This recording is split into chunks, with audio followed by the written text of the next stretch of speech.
ನೋಡಪ್ಪ, ನೀನು ರವಿ ಸ್ವಲ್ಪ ಪ್ರಚೋದನಕಾರಿ ಭಾಷಣ ಕಡಿಮೆ ಮಾಡು. ಅಲ್ಲ, ನಾನು ಈಗಲಿ ಮಾಡು, ನಾನು ಹೇಳ್ತಾ ಮಾತಾಡಿ. ಏನ್ ಬರೀ ಇದಾತಲ್ಲ ನಿಮ್ಗೆ. ಕೊಡ್ರಿ, ಏನು ಒಂದ್ ಸ್ವಲ್ಪ ತಿಳುವಳಿಕೆ ಐತಿಲ್ಲ ನಿಮ್ಗೆ. ಏನಾರ ಹೇಳ್ತೀನಿ ಮಾತಾಡಿದ್ರೆ ಮಾತಾಡ್ತೀರಿ. ಆಯ್ತ್ರಿ, ಇನ್ನೇನ್ ಹೇಳ್ಬೇಕು? ಹೇಳಕತ್ತೀನಿ ಕೇಳಿ. ಮಾನ್ಯ ಸಭಾಪತಿಗಳೇ, ಆಯ್ತ್ರಿ, ಇನ್ನು 2 ನಿಮಿಷ. ಮಾನ್ಯ ಸಭಾಪತಿಗಳೇ, ಶಿವಕುಮಾರ್ ಕುತ್ಕೊಳ್ಳಿ, ಕುತ್ಕೊಳ್ಳಿ, ಕುತ್ಕೊಳ್ಳಿ. ನಾ ಹೊರಗೆ ಹಾಕ್ತೀನಿ ನೋಡಿ ನಿಮ್ಮನ್ನ. ಕುತ್ಕೊಳ್ತೀರ, ಹೊರಗೆ ಹಾಕ್ಲ. ಕುತ್ಕೊಳ್ಳಿ. ಏನ್ ಕಿಮ್ಮತ್ ಐತಿ ನಿಮ್ಗೆಲ್ಲ? ನಾನು ಮುಗಿಸಿರ್ತಿಲ್ಲ ನೀವು. ಪ್ರಜಾಪ್ರಭುತ್ವ ಸತ್ಯದ ಪ್ರತಿಪಾದನೆಗೆ ವಿರುದ್ಧ. ಮುಗಿಸಿ ಸಾಕು ನೋಡಿ. 11:40 ಮಾತಾಡ್ತೀರಿ. ಪ್ರಜಾಪ್ರಭುತ್ವ ಸತ್ಯದ ಪ್ರತಿಪಾದನೆಗೆ ವಿರುದ್ಧ ಆಗಬಾರದು. ಸತ್ಯ ಹೇಳಿದ್ರೆ ಅದು ಅಪರಾಧವಾಗಿ ಪರಿಗಣಿಸಲ್ಪಡಬಾರದು. ನಾನು ಈಗಲಿ ನಾನು ಹೇಳ್ತಾ ಇರೋದು. ಏನ್ ಬರೀ ಇದಾತಲ್ಲ ನಿಮ್ಗೆ. ಕೊಡ್ರಿ, ನೋಡಪ್ಪ, ನೀನು ರವಿ ಸ್ವಲ್ಪ ಪ್ರಚೋದನಕಾರಿ ಭಾಷಣ ಕಡಿಮೆ ಮಾಡು. ಅಲ್ಲ, ನಾನು ಯಾವ ಒಂದು ಆಳುವ ಪಕ್ಷ ಇದನ್ನು ತಂದಿದೆ, ಅದರ ಇತಿಹಾಸ, ತುರ್ತು ಪರಿಸ್ಥಿತಿ ಹೇರಿ, ವಿಪಕ್ಷಗಳನ್ನು ಜೈಲಿಗಟ್ಟಿ, ಪತ್ರಕರ್ತರನ್ನು ಜೈಲಿಗಟ್ಟಿ, ಅಭಿವ್ಯಕ್ತಿ ಸ್ವತಂತ್ರ ಅಲ್ಲ, ಮೂಲಭೂತ ಹಕ್ಕನ್ನೇ ಕಸಿದುಕೊಂಡಿರ್ತಕ್ಕಂಥ ಒಂದು ಇತಿಹಾಸ ಇದೆ. ತಾವು ಕೂಡ ಆ ಸಂದರ್ಭದಲ್ಲಿ ತುರ್ತು ಪರಿಸ್ಥಿತಿ ವಿರುದ್ಧದ ಹೋರಾಟದಲ್ಲಿ ಭಾಗಿಯಾಗಿದ್ರಿ ಅನ್ನೋದನ್ನು ನಾನು ಕೇಳಿದ್ದೇನೆ. ಈ ಒಂದು ಇತಿಹಾಸ ಇರೋದರಿಂದ ಈ ಕಾಯ್ದೆಯ ಮೂಲಕ ಪ್ರತಿಯೊಬ್ಬರು ತನಗೆ ಯಾರನ್ನ ತನಗೆ ಆಗೋದಿಲ್ಲ ಅವರನ್ನ ಈ ಕಾಯ್ದೆ ಅಡಿಯಲ್ಲಿ ಬಂಧಿಸುವ ಅಪಾಯ ಇದೆ. ಹಾಗಾಗಿ ನಾನು ಹೇಳಿದೆ, ಇದು ಒಂದು ರೀತಿ ಅಪಾಯಕಾರಿ ಆಗಿರ್ತಕ್ಕಂಥದ್ದು. ಇನ್ನು ದ್ವೇಷ ಭಾಷಣ, ದ್ವೇಷದ ಅಪರಾಧ ಅಂದರೆ ಹೇಟ್ ಸ್ಪೀಚ್, ಹೇಟ್ ಕ್ರೈಮ್ ಎಂಬ ಪದಗಳ ವ್ಯಾಖ್ಯಾನನೇ ಅಸ್ಪಷ್ಟವಾಗಿದೆ. ಅದನ್ನು ಅಧಿಕಾರಿಗಳ ವಿವೇಚನೆಗೆ ಬಿಟ್ಟಿದ್ದಾರೆ. Who will decide? Officers, they will decide. ಅವರು ತೀರ್ಮಾನ ಮಾಡ್ತಾರೆ ಯಾರು ದ್ವೇಷ ಭಾಷಣ ಮಾಡ್ದ ಅಂಥೇಳಿ. ಅವರು ನಿರ್ಣಯಿಸ್ತಾರೆ ಯಾವುದು ದ್ವೇಷ ಅಂಥೇಳಿ. ಇನ್ನು ಭಾವನಾತ್ಮಕ ಪರಿಣಾಮ, ಸಮುದಾಯದ ಮನಸ್ಸಿನಲ್ಲಿ ಆತಂಕ, harm, emotional impact, apprehension in the minds of community ಎಂಬ ಪದಗಳಿಗೆ ನಿಖರವಾಗಿರೋ ಮಾನದಂಡ ಇಲ್ಲ. ಏನಾದ್ರು ಒಂದು ಸ್ಪಷ್ಟವಾದ ಮಾನದಂಡ ಇದೆಯಾ ಅಂದರೆ ಮಾನದಂಡ ಇಲ್ಲ. ಇದು ವಿರೋಧಿಗಳನ್ನು ಹತ್ತಿಕ್ಕೋದಕ್ಕೆ ಆಡಳಿತ ಪಕ್ಷಕ್ಕೆ ನೀಡಿರ್ತಕ್ಕಂಥ ಒಂದು ಮುಕ್ತ ಪರವಾನಗಿ ಆಗಿಬಿಡುತ್ತೆ. ಅಂದರೆ ಫ್ರೀ ಲೈಸೆನ್ಸ್. ತನಗೆ ಯಾರು ರಾಜಕೀಯ ವಿರೋಧಿ ಇದ್ದಾನೆ ಅವನನ್ನು ಹತ್ತಿಕ್ಕೋದಕ್ಕೆ ಒಂದು ಬಳಸುವಂಥ ಒಂದು ಫ್ರೀ ಲೈಸೆನ್ಸ್ ಆಗಿ ಪರಿಣಾಮ ಆಗುತ್ತೆ. ನಾನು ಕೆಲವು ಸಂಗತಿಗಳನ್ನು ನಿಮ್ಮ ಗಮನಕ್ಕೆ ತರಲಿಕ್ಕೆ ಬಯಸ್ತೇನೆ. 1973 ಕೇಶವಾನಂದ ಭಾರತಿ ವರ್ಸಸ್ ಕೇರಳ ಈ ಪ್ರಕರಣದಲ್ಲಿ ಸಂವಿಧಾನದ ಮೂಲ ರಚನೆಗೆ ಕುರಿತಾಗಿ ತಿದ್ದುಪಡಿಯ ಅವಕಾಶ ಇಲ್ಲ ಅನ್ನೋದನ್ನು ನಮ್ಮ ಸುಪ್ರೀಂ ಕೋರ್ಟೇ ತಿರಸ್ಕರಿಸಿದೆ. ಆಮೇಲೆ ಕರ್ನಾಟಕ ಪೊಲೀಸ್ ಆಕ್ಟ್ 1963 ಮೂಲಕ ಮೂಲಭೂತ ಹಕ್ಕುಗಳನ್ನು ಕಾನೂನು ಸುವ್ಯವಸ್ಥೆ ಅಡಿಯಲ್ಲಿ ನಿರ್ಬಂಧಿಸೋದಕ್ಕೆ ಅವಕಾಶ ಇಲ್ಲ. ಇದು ಮೂಲಭೂತ ಹಕ್ಕನ್ನು ಕಟೈಲ್ ಮಾಡುತ್ತೆ. ಅಂದರೆ ನಮ್ಮ ಸಂವಿಧಾನದ 19ನೇ ವಿಧಿ ಅಭಿವ್ಯಕ್ತಿ ಸ್ವಾತಂತ್ರ್ಯ ಇದೆಯಲ್ಲ, ಅದನ್ನೇ ಕಟೈಲ್ ಮಾಡುತ್ತೆ. Ramesh Thapar versus state of Madras 1950 ಪ್ರಕರಣದಲ್ಲಿ ಸರ್ವೋಚ್ಚ ನ್ಯಾಯಾಲಯ ಅಭಿವ್ಯಕ್ತಿ ಸ್ವಾತಂತ್ರ್ಯವನ್ನು ನಿರ್ಬಂಧಗೊಳಿಸೋದನ್ನು ತಪ್ಪು ಅಂತಕ್ಕಂಥ ಆದೇಶವನ್ನು ನೀಡಿದೆ. Brij Bhushan versus state of Delhi, ಇದು ಈ ಪ್ರಕರಣದಲ್ಲೂ ಕೂಡ ಅಭಿವ್ಯಕ್ತಿ ಸ್ವಾತಂತ್ರ್ಯವನ್ನು ಸರ್ವೋಚ್ಚ ನ್ಯಾಯಾಲಯ ಎತ್ತಿ ಹಿಡಿದಿದೆ. Sakala paper limited versus union of India 1961, ಈ ಪ್ರಕರಣದಲ್ಲೂ ಕೂಡ ಸರ್ವೋಚ್ಚ ನ್ಯಾಯಾಲಯ ಅಭಿವ್ಯಕ್ತಿ ಸ್ವಾತಂತ್ರ್ಯವನ್ನು ಎತ್ತಿ ಹಿಡಿದಿದೆ. ಈಗ ಈ ಸರ್ಕಾರ ಮಂಡಿಸಿರ್ತಕ್ಕಂಥ ಬಿಲ್ಲು ನ್ಯಾಯಿಕ ವಿಮರ್ಶೆ ಅಡಿಯಲ್ಲಿ ಬರುತ್ತೆ. ರಾಜ್ಯ ಸರ್ಕಾರಕ್ಕೆ ಪರಮಾಧಿಕಾರ ಇಲ್ಲ. ಅಂದರೆ ರಾಜ್ಯ ಸರ್ಕಾರ ಸಂವಿಧಾನದ ವಿಚಾರದಲ್ಲಿ ಪರಮಾಧಿಕಾರ ಹೊಂದಿಲ್ಲ. ಅದು ಕೇವಲ ಕೇಂದ್ರ ಸರ್ಕಾರ ಮಾತ್ರ ಹೊಂದಿದೆ ಪರಮಾಧಿಕಾರ. ಕಾನೂನು ಸುವ್ಯವಸ್ಥೆ ದೃಷ್ಟಿಯಿಂದ ರಾಜ್ಯ ಸರ್ಕಾರಗಳು ರಾಜ್ಯ ಪಟ್ಟಿಯಲ್ಲಿರುವ ವಿಷಯಗಳ ಮೇಲೆ ಕಾನೂನು ಮಾಡತಕ್ಕಂಥ ಸಾಂವಿಧಾನಿಕ ಅಧಿಕಾರ ಹೊಂದಿದೆ. ಆದರೆ ಸಂವಿಧಾನ ಕೊಟ್ಟಿರ್ತಕ್ಕಂಥ ಮೂಲಭೂತ ಹಕ್ಕಿದೆಯಲ್ಲ, ಅದಕ್ಕೆ ಸಂಬಂಧಪಟ್ಟಂತೆ ಕಾನೂನು ಮಾಡತಕ್ಕಂಥ ಅಧಿಕಾರ ಇಲ್ಲ. ಸಂವಿಧಾನ ಅಭಿವ್ಯಕ್ತಿ ಸ್ವಾತಂತ್ರ್ಯದ ವಿಷಯದಲ್ಲಿ ನಮಗೆ ಕೊಟ್ಟಿರ್ತಕ್ಕಂಥ ಒಂದು ಮೂಲಭೂತ ಹಕ್ಕದು. ತಾವು ಮುಂದಕ್ಕೆ ಹೋಗೋಕ್ಕೆ ಮುಂಚೆ ಆರ್ಟಿಕಲ್ 19 ಫಂಡಮೆಂಟಲ್ ರೈಟ್ಸ್ ಏನಿದೆ ಮಾನ್ಯ ಸಭಾಪತಿಗಳೇ, protection of certain rights regarding freedom of speech ತಾವು ಹೇಳ್ತಿರಲ್ಲ ಬದಲಾವಣೆ ಮಾಡೋದಕ್ಕೆ ಹಕ್ಕಿಲ್ಲ ಅಂತ. Nothing in sub clause A of clause 1 shall affect the operation of any existing law or prevent the state from making any law insofar as law imposes reasonable restrictions on the exercise of right conferred by the said subclause in the interest of the sovereignty and integrity of India, the security of the state, friendly relations with foreign states, public order, decency, morality, or in relation to contempt of court, defamation, inside. So you cannot really stop the state making such laws insofar as sovereignty and integrity of India is concerned. ಅದರಿಂದ restrictions ಇದೆ, ಮಾಡೋದಕ್ಕೆ ಅಧಿಕಾರನೇ ಇಲ್ಲ ಅಂತ ತಾವು ಹೇಳಿದ್ರಲ್ಲ, just A clarification. ನನ್ನ ಮಾತನ್ನು ಕೇಳಿ ನೀವು ನೋಟ್ ಮಾಡಿಕೊಂಡು ಉತ್ತರ ಕೊಟ್ಟರೆ ಫ್ಲೋ ಕಟ್ ಆಗಲ್ಲ, ಇಲ್ಲ ಫ್ಲೋ ಕಟ್ ಆಗುತ್ತೆ. ಈ ನನ್ನ ದೃಷ್ಟಿಯ ಪ್ರಕಾರ ಸಂವಿಧಾನದ 19ನೇ ವಿಧಿ ಅದು ಸರ್ವೋಚ್ಚ ಬೇಸಿಕ್ ಸ್ಟ್ರಕ್ಚರಲ್ಲಿ ಬರುತ್ತೆ. As per the supreme court ಹೇಳಿರುವಂಥ ವಿಮರ್ಶೆ ಪ್ರಕಾರ ಅದೊಂದು ಬೇಸಿಕ್ ಸ್ಟ್ರಕ್ಚರಲ್ಲಿ ಬರುತ್ತೆ. ಹಾಗಾಗಿ ಈಗೇನು ನೀವೇನು ತಂದಿದ್ದೀರಿ ಇದು ಪೊಲಿಟಿಕಲ್ ವೆಂಡೇಟವನ್ನು ಹೊಂದಿದೆ ಅನ್ನೋದು ನನ್ನ ಅಭಿಪ್ರಾಯ. ಈ ಒಂದು ದೃಷ್ಟಿಯಲ್ಲಿ ನೀವು ತಂದಿದ್ದೀರಿ ಅಂತಕ್ಕಂಥದ್ದು. ಆಮೇಲೆ ಇದೆನ್ನಾರು ಅಕಸ್ಮಾತ್ ನೀವು ಬಿಲ್ ಪಾಸ್ ಮಾಡಿದ್ರೆ, ಈಗ ಕೆಳ ಮನೇಲಿ ಪಾಸ್ ಆಗಿದೆ, ಇಲ್ಲಿ ಪಾಸ್ ಆದರೆ ಅದು ನ್ಯಾಯಿಕ ವಿಮರ್ಶೆ ಅಡಿಯಲ್ಲಿ ಬರುತ್ತೆ. ನೀವು ಅದನ್ನು ವಿಮರ್ಶೆಯಿಂದ ಹೊರತಾಗಿ ತರಲಿಕ್ಕೆ ಸಾಧ್ಯ ಇಲ್ಲ. ಆಮೇಲೆ ಇಂಥ ಕಾನೂನುಗಳನ್ನು ಸರ್ವೋಚ್ಚ ನ್ಯಾಯಾಲಯ ಈಗಾಗಲೇ ಸಾಕಷ್ಟು ಅಸಿಂಧಗೊಳಿಸ್ಬಿಟ್ಟಿದೆ. ಅಸಿಂಧುಗೊಳಿಸಿರ್ತಕ್ಕಂಥ ಕಾಯ್ದೆನೇ ಇದು, ಇಂಥದ್ದನ್ನೇ ಒಂದು ತರಲಿಕ್ಕೆ ಹೊಟ್ಟಿದ್ದೀರಿ ನೀವು. ಈಗ ನಾನು ತುರ್ತು ಪರಿಸ್ಥಿತಿ ಉಲ್ಲೇಖ ಮಾಡ್ತಾ ಹೇಳ್ತಾ ಇದ್ದೆ, ಅವಾಗಿದ್ದಂಥ ಒಬ್ಬ ಸಾಲಿಸಿಟರ್ ಜನರಲ್ಲು ಅವರು ಜೀವಿಸೋ ಹಕ್ಕಿಲ್ಲ ಅಂದರೆ ಜೀವಿಸೋ ಹಕ್ಕು ಇಲ್ಲ ಅಂತ ಹೇಳಿದರು. ಅಂದರೆ ಒಬ್ಬರು ಸಾಲಿಸಿಟರ್ ಜನರಲ್ಲು ಅವತ್ತು ಸರ್ವೋಚ್ಚ ನ್ಯಾಯಾಲಯದ ಮುಂದೆ ತುರ್ತು ಪರಿಸ್ಥಿತಿಯಲ್ಲಿ ಯಾರನ್ನಾರು ಒಬ್ಬರನ್ನ ಕೊಲ್ಲಬಹುದು ಅಂತ ಹೇಳಿದ್ರೆ ಕೊಲ್ಲಬಹುದು ಅಂತ ಹೇಳಿದರು. ಆ ರೀತಿ ಒಂದು ವಿಮರ್ಶೆ ಮಾಡಿದ್ರು. ನಾವು ಅಂಥ ಕಾರಣಕ್ಕೋಸ್ಕರ ನಾನು ನಿಮ್ಮ ಬ್ಯಾಕ್ಗ್ರೌಂಡಿಗೆ ನಾನು ಹೇಳ್ತಾ ಇದ್ದೀನಿ. ಆಮೇಲೆ ನೋಡಿ,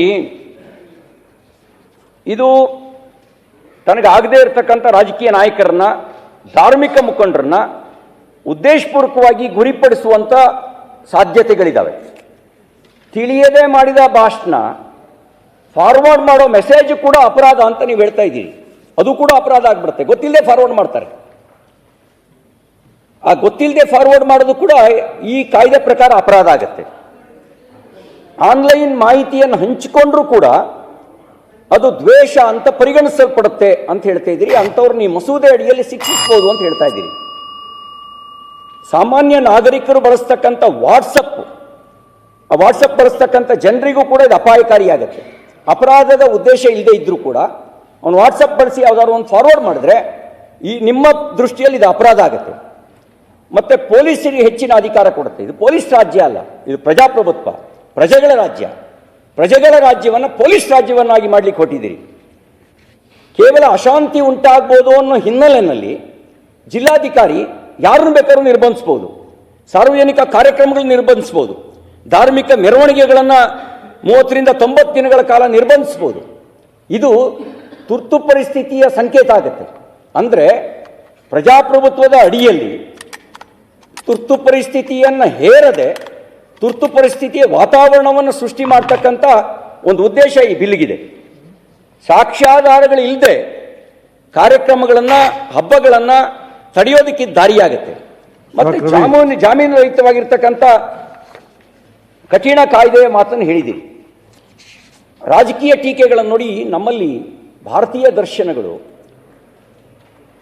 ಪ್ರಶ್ನಿಸೋದಕ್ಕೆ ಅವಕಾಶ ಕೊಡ್ತಾರೆ. ಟೀಕೆ, ವಿಮರ್ಶೆ ಇಲ್ಲಿರುವಂಥ ಒಂದು ಸ್ವಾಭಾವಿಕವಾದ ಗುಣ, ಭಾರತದಲ್ಲಿರುವಂಥ ಒಂದು ಸ್ವಾಭಾವಿಕವಾದ ಗುಣ. ಪ್ರಶ್ನಿಸಬಾರ್ದು, ಟೀಕಿಸೋ ಹಾಗಿಲ್ಲ ಅನ್ನೋದು ಅದು ಭಾರತೀಯ ದರ್ಶನಗಳು ಹೇಳಿರೋದಲ್ಲ. ಮಧ್ಯಪ್ರಾಚ್ಯದಲ್ಲಿ ಹುಟ್ಟಿದ ಕೆಲವು ಸಿದ್ಧಾಂತಗಳು ಮಾತ್ರ ಪ್ರಶ್ನಿಸೋದಕ್ಕೆ ಅವಕಾಶ ಕೊಟ್ಟಿಲ್ಲ, ಟೀಕಿಸೋದಕ್ಕೆ ಅವಕಾಶ ಕೊಟ್ಟಿಲ್ಲ. ಇಲ್ಲಿ ಭಗವಂತನಿಗೂ ಕೂಡ ನಿಂದಾಸ್ತುತಿ ಅಂತಿದೆ. ದೇವರನ್ನು ನಿಂದಿಸೋದು ಕೂಡ ಒಂದು ಸ್ತುತಿ, ಇಲ್ಲಿ ಅದನ್ನು ನಿಂದಾಸ್ತುತಿ ಅಂತ ನಾವು ಕರಿತೇವೆ. ಹಾಗಿರಬೇಕಾದ್ರೆ ನೀವು ಆ ಟೀಕೆಯನ್ನು ಕೂಡ ಸಮುದಾಯಕ್ಕೆ ಭಾವನಾತ್ಮಕ ಹಾನಿ ಉಂಟು ಮಾಡುವ ಮಾತುಗಳು ಅಂಥೇಳಿ ತಿರುಗಿಸಿ ಕೇಸ್ ಹಾಕ್ಬೋದು. ಟೀಕೆನೂ ಕೂಡ.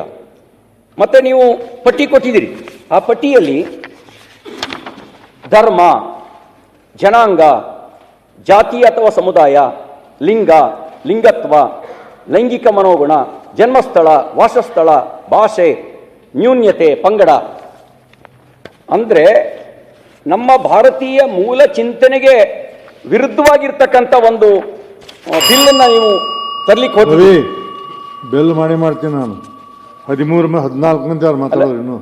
ಈಗ ನಾನು ಈ ಬಿಲ್ ಮೇಲೆ ಮಾತಾಡ್ತಾ ಇದ್ದೀನಿ, ಇನ್ನೂ ನಾನು ಆ ವಿಷಯಕ್ಕೆ ಬಂದೇ ಇಲ್ಲ.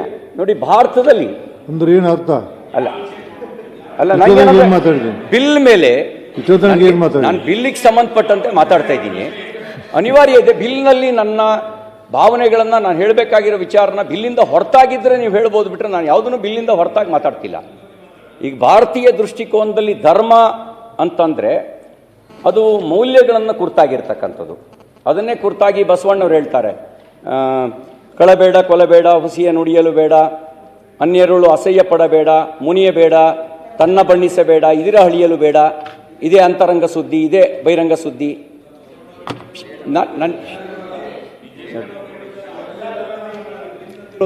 ನಾನು ಹೇಳ್ತಾ ಇರೋದೇನೆಂದರೆ, ಇಲ್ಲಿ ಧರ್ಮ ಅನ್ನೋದು, ಈಗ ನಾನು ಹೇಳಿದೇನೆಂದರೆ, ಈಗ ನಾವಿಲ್ಲಿ ಭಾರತೀಯ ದೃಷ್ಟಿಕೋನದಲ್ಲಿ ಧರ್ಮ ಅನ್ನೋದು ಅದು ಮೌಲ್ಯ, ಧರ್ಮ ಅನ್ನೋದು ಸತ್ಯ. ಮತಗಳು ಧರ್ಮ ಅಲ್ಲ. Religion is not equal to ಧರ್ಮ. ಧರ್ಮ ಬೇರೆ, ರಿಲಿಜನ್ ಬೇರೆ. ನೀವು ರಿಲಿಜನ್ನು ಮತ್ತು ಧರ್ಮವನ್ನು ಒಂದೇ ಪರಿಭಾಷೆಯಲ್ಲಿ ಇಡ್ತೀರೋ ಅಥವಾ ಪ್ರತ್ಯೇಕವಾಗಿ ನೋಡ್ತೀರೋ? ಭಾರತೀಯ ದೃಷ್ಟಿಯಲ್ಲಿ ವೃತ್ತಿ ಧರ್ಮ ಇದೆ, ರಾಜಧರ್ಮ ಇದೆ, ಆಪತ್ ಧರ್ಮ ಇದೆ, ಮೌಲ್ಯಗಳನ್ನು ಕೂಡಿರ್ತಕ್ಕಂಥ ಧರ್ಮ, ಧಾರಣೆಗೆ ಯೋಗ್ಯವಾಗಿರೋ ಧರ್ಮ. ಅದು ಬೈಫರ್ಕೇಟ್ ಮಾಡಲ್ಲ ಧರ್ಮ. ಮತಗಳು ಬೈಫರ್ಕೇಟ್ ಮಾಡ್ತವೆ, ಬೈಫರ್ಕೇಟ್ನ ಧರ್ಮ ಮಾಡಲ್ಲ. ಆ ಹಿನ್ನೆಲೆಯಲ್ಲೇನೆ ಭಾರತದಲ್ಲಿ ಸರ್ವೇ ಜನೋ ಸುಖಿನೋ ಭವಂತು ಅಂತ ಬಂತು. ಅಂದರೆ ಇಲ್ಲಿ ಹಿಂದೂಗಳು ಮಾತ್ರ ಸುಖವಾಗಿರಬೇಕು ಅಂತ ಹೇಳಲಿಲ್ಲ, ಸರ್ವೇ ಜನೋ ಸುಖಿನೋ ಭವಂತು. ಅಲ್ಲಿಂದ ಮುಂದುವರೆದು ಪಶು ಪಕ್ಷಿ ಪ್ರಾಣಿಗಳಲ್ಲೂ ಕೂಡ, ಅಂದರೆ ಸಕಲ ಜೀವಾತ್ಮಗಳಿಗೂ ಲೇಸನ್ನೇ ಬಯಸು, ಆ ಪಶು ಪಕ್ಷಿ ಪ್ರಾಣಿಗಳಿಗೂ ಲೇಸನ್ನೇ ಬಯಸು ಅಂತ ಬಂತು. ಭಾರತದಲ್ಲಿ ಹುಟ್ಟಿದಂಥ ಒಂದೊಂದು ಪರಂಪರೆಯೂ ಕೂಡ ಅಹಿಂಸೋ ಪರಮೋ ಧರ್ಮವು ಅಂತ ಜೈನ ಪರಂಪರೆ ಹೇಳ್ತು. ಹಾಗಾಗಿ ನಾನು ಹೇಳ್ತಾ ಇರೋದು, ನೀವು ಧರ್ಮ ಅನ್ನೋದನ್ನು ಯಾವ ಅರ್ಥದಲ್ಲಿ ಪರಿಗಣಿಸ್ತೀರಿ, ಅದಕ್ಕೆ ಸ್ಪಷ್ಟನೆಯನ್ನು ಕೊಡಬೇಕು. ಧರ್ಮ ಬೇರೆ, ಮತಗಳು ಬೇರೆ.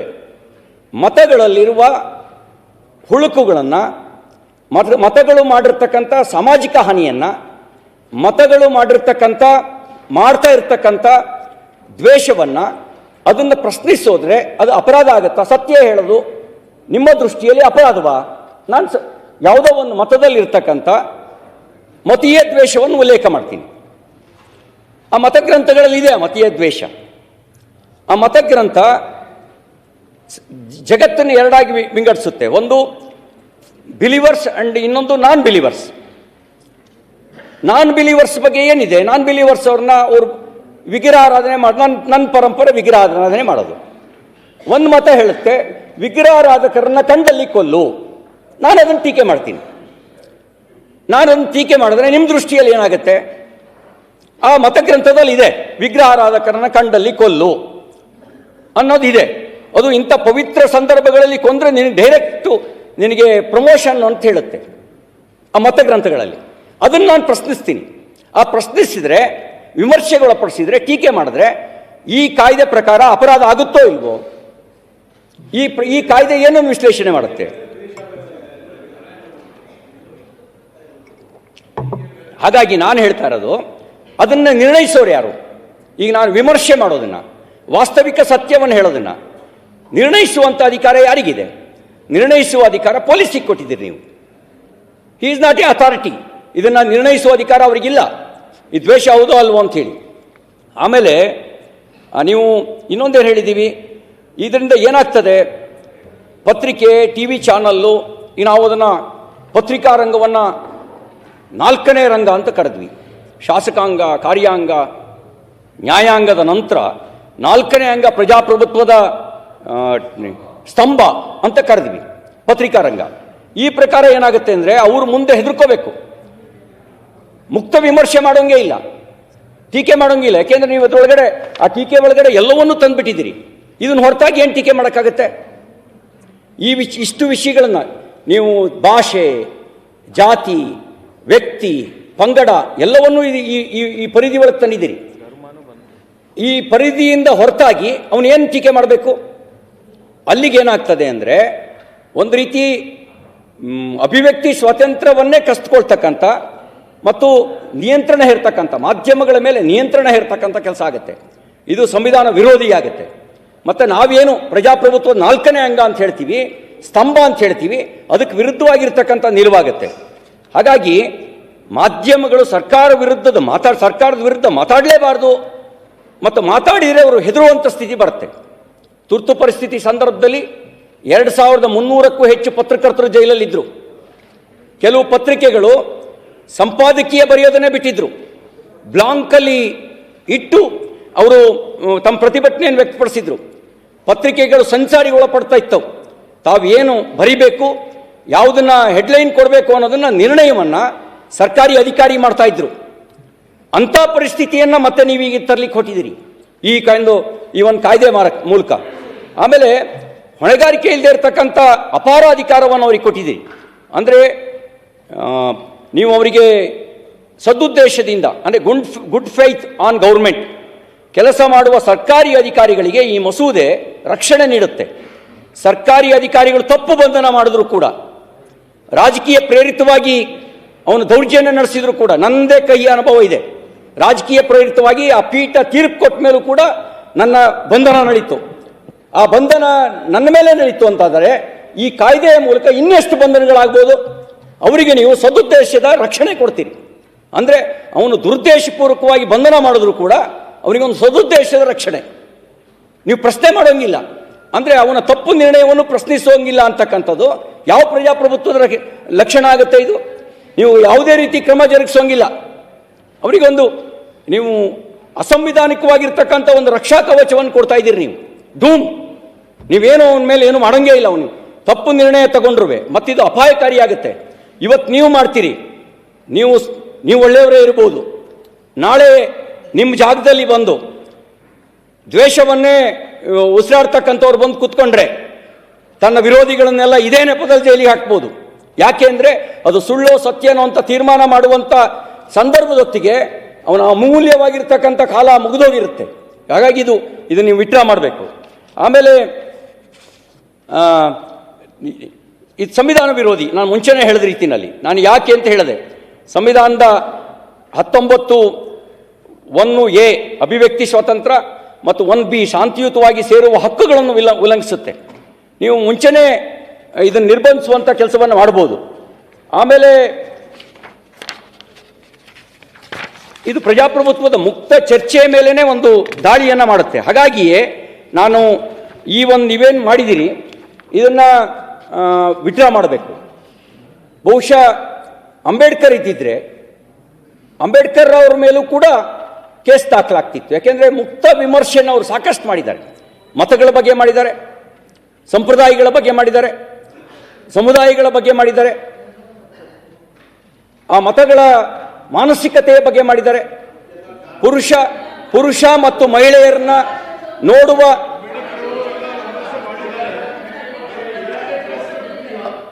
ಏಟ್ರೆಡ್ನೆಸ್ನ ಬಿತ್ತಿಲ್ಲ. ಇಡೀ ದೇಶದ ಸಮಗ್ರ ಅಭಿವೃದ್ಧಿ ಅವರ ದೃಷ್ಟಿಕೋನದಲ್ಲಿತ್ತು. ಅವರು ಯಾವತ್ತೂ ಎಲ್ಲ ಸಮುದಾಯಗಳ ಸೌಹಾರ್ದತೆ ಇರಬೇಕು, ಬಹುತ್ವದ ರಕ್ಷಣೆ ಆಗಬೇಕು, ಸೆಲ್ಫ್ ರೆಸ್ಪೆಕ್ಟ್ ಆ್ಯಂಡ್ ಡಿಗ್ನಿಟಿ ಇರಬೇಕು, freedom of press or freedom of ಎಕ್ಸ್ಪ್ರೆಷನ್ನು ಸ್ವೇಚ್ಛಾಚಾರದಲ್ಲಿ ಯಾರಿಗೆ ಹೆಂಗಬೇಕಿದೆ ಅಂತೇಳಿ ಅದನ್ನು ದುರ್ಬಳಕೆ ಮಾಡ್ಕೋಬಾರ್ದು ಅನ್ನೋದು ಅವರ ಉದ್ದೇಶ, ಸಂವಿಧಾನದ ಆಶಯ. ಅವರು ಎಲ್ಲವನ್ನ ಟೀಕೆ ಮಾಡಿದರೆ ಅವೆಲ್ಲವೂ ದೇಶದ ಒಟ್ಟಾರೆ ಜನರ ಹಕ್ಕುಗಳ ರಕ್ಷಣೆ ಮತ್ತು ಸೌಹಾರ್ದತೆ, ಬಹುತ್ವದ ರಕ್ಷಣೆ. ಇದು ಹೇಟ್ರೆಡ್ನೆಸ್ನ ಎಂದೂ ಅವ್ರು ಮಾಡಿಲ್ಲ. ಅವರೇ ಸ್ವತಃ ಶೋಷಣೆಗೆ ಒಳಗಾದ್ರೂ ಅವರು ದ್ವೇಷವನ್ನ ಕಾರಿಲ್ಲ. ನಾನು ಹೇಳ್ತಾ ಇರೋದೇನು ಅಂದರೆ ವಿಮರ್ಶೆಯನ್ನು ಕೂಡ ಟೀಕೆಯನ್ನು ಕೂಡ ದ್ವೇಷದ ಪರಿಧಿಯೊಳಗೆ ತರಬಹುದು. ನಾನು ಹೇಳ್ತಾ ಇರೋದೇನು ಅಂದರೆ ನೀವು ಅದನ್ನು ಸ್ಪಷ್ಟಪಡಿಸಿಲ್ಲ. ಟೀಕೆಯನ್ನು ವಿಮರ್ಶೆಯನ್ನು ದ್ವೇಷದ ಪರಿಧಿಯೊಳಗೆ ತರಬಹುದು, ಅದ್ವೇಷ ಅಂತ ಪರಿಭಾವಿಸಬಹುದು. ಆ ದ್ವೇಷ ಅಂತ ಪರಿಭಾವಿಸುವ ಕಾರಣಕ್ಕೋಸ್ಕರ ಒಂದು ಈಗ ಜಾಗತಿಕ ಭಯೋತ್ಪಾದನೆಗೆ ಒಂದು ಮತದ ಕಡೆಗೆ ಅಪಾರವಾಗಿದೆ. ಆ ಮತದ ಉಲ್ಲೇಖ ಮಾಡಿದ್ರೆ ನಿಮ್ಮ ದೃಷ್ಟಿಯಲ್ಲಿ ದ್ವೇಷ ಆಗುತ್ತೆ, ಮತೀಯ ದ್ವೇಷ ಆಗುತ್ತೆ, ಧಾರ್ಮಿಕ ದ್ವೇಷ ಅಂತ ಭಾವಿಸ್ತೀರಿ. ಯಾಕೆ ಅಂದರೆ ಈಗ ಅಲ್ಲಿ ಆ ಒಂದು ಜಾಗತಿಕ ಭಯೋತ್ಪಾದನೆ ಇತಿಹಾಸವನ್ನು ತೆಗೆದುಕೊಂಡ್ರೆ ಒಂದು ಮತ, ಆ ಮತೀಯ ಸಿದ್ಧಾಂತ ಅದು ರಾಜಕೀಯ ಸಿದ್ಧಾಂತ. ಅದನ್ನು ಅಂಬೇಡ್ಕರ್ ಹೇಳಿದ್ರು. ಇದು ಕೇವಲ